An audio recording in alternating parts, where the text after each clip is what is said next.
নতুন নির্বাচন কমিশন আওয়ামী লীগকে সুযোগ দিতে পারে। তাদের বক্তব্য শুনে সেটাই মনে হচ্ছে। নতুন নির্বাচন কমিশন যেটা মনে করছে যে আওয়ামী লীগকে বাদ দিয়ে দেশে একটা প্রতিযোগিতামূলক নির্বাচন, একটা ঐক্যমত্য, এটা অত্যন্ত কঠিন।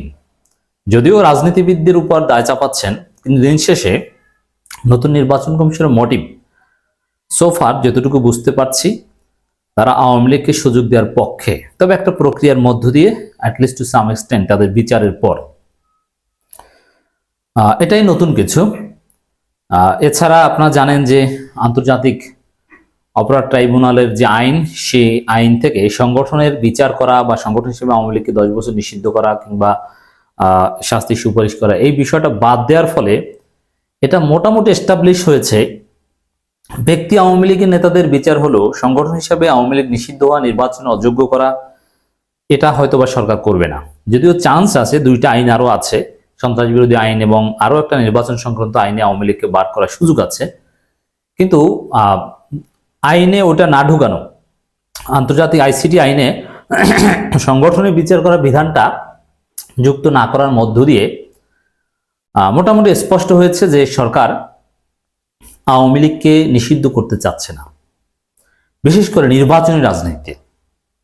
হ্যাঁ, সন্ত্রাস বিরোধী আইনে বা আইনের বিভিন্ন ধারায় ব্যক্তি আওয়ামী লীগ নেতাদের উপর নানান রেস্ট্রিকশন আসবে, কোনো সন্দেহ নেই, কিন্তু নির্বাচনী রাজনীতিতে আওয়ামী লীগকে নিষিদ্ধ সরকার করতে চাইবে না।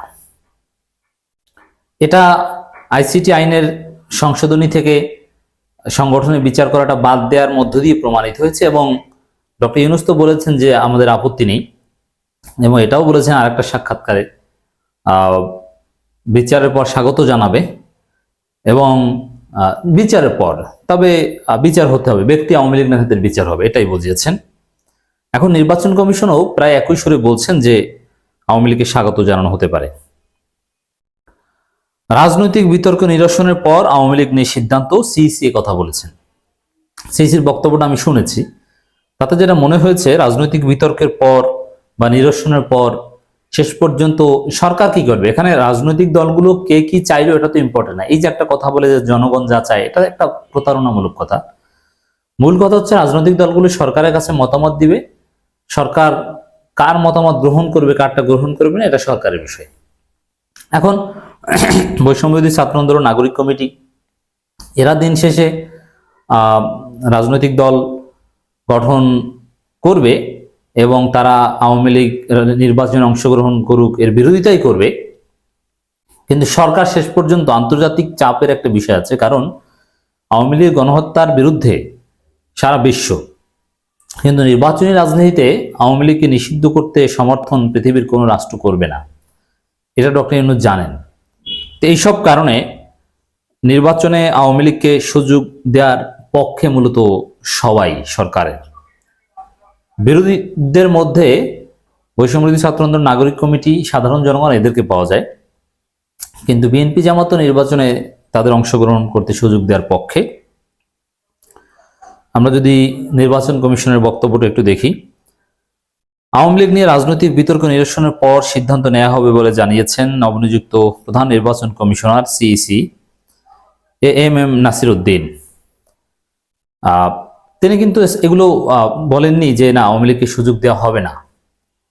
এর মানে রাজনৈতিক বিতর্কের পর, আর রাজনৈতিক বিতর্কের কোন দিকে যাচ্ছে এটা তো আমরা স্পষ্ট এইমাত্র বললাম যে বিএনপি জামাত আওয়ামী লীগকে নির্বাচনে চায়, বৈষম্যবিরোধী ছাত্র আন্দোলন, নাগরিক কমিটি এরা চায় না।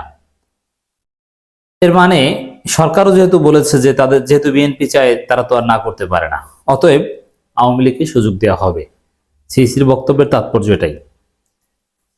সিইসি বলেন, আগে একতরফা নির্বাচনে দেশের 12টা বানিয়েছে একটা সরকার, আমরা গায়ের জোরে একতরফা নির্বাচন করতে চাই না, সামনে হয়তো অনেক বেশি চ্যালেঞ্জ আসবে, আমরা এটাকে সুযোগ হিসেবে দেখছি। এই যে একতরফা নির্বাচন করতে চাই না গায়ের জোরে, এটার অর্থ হচ্ছে যে আওয়ামী লীগকে বাদ দিয়ে আমরা নির্বাচন করতে চাই না, আওয়ামী লীগকে আমরা সুযোগ দিতে চাই, স্পষ্ট কথা। নাসির উদ্দিন বলেন, আমি একটা সুন্দর টিম পেয়েছি, আমাদের দেখতে বুড়ো মনে হলেও মনের দিক থেকে অনেক তরুণ, আশা করি সফল হবে। আমি এই ব্যাখ্যা আগেই দিয়েছি যে নতুন যে ইসি গঠিত হয়েছে, এরা তারুণ্যের শক্তিতে বলিয়ান, এরা তারুণ্যের স্পিডকে ধারণ করে 24-এর গণবিপ্লবের স্পিরিটকে জোরালোভাবে ধারণ করেন। তিনি বলেন, জাতীয় প্রত্যাশা পূরণে আমরা কাজ করব, সর্বশক্তি দিয়ে অবাধ সুষ্ঠু নির্বাচন করব। আমার জীবনে কোনো ব্যর্থতা নেই, চ্যালেঞ্জ মোকাবেলা করে অনেক কঠিন কাজ করেছে। যাই হোক, তিনি অত্যন্ত আত্মবিশ্বাসী মানুষ এবং মৌলিক কথা এটাই উঠে এসেছে, একতরফা নির্বাচন করতে চান না, আওয়ামী লীগকে বাদ দিয়ে নির্বাচন করতে চান না।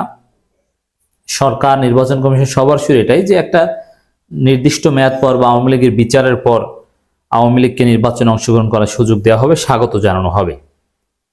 এটা হচ্ছে রাজনীতিতে নতুন কিছু, যে আমরা অনেকে আওয়ামী লীগকে নির্বাচনে অংশগ্রহণ করতে দিতে চাই না বা চাইবো না, আমি ফেরানোর চেষ্টা করব, কিন্তু আওয়ামী লীগকে নির্বাচনে অংশগ্রহণ করতে সুযোগ দেওয়া হবে, এটা মোটামুটি সরকারের সিদ্ধান্ত। চারদিক থেকে সেই খবরই আমরা পাচ্ছি।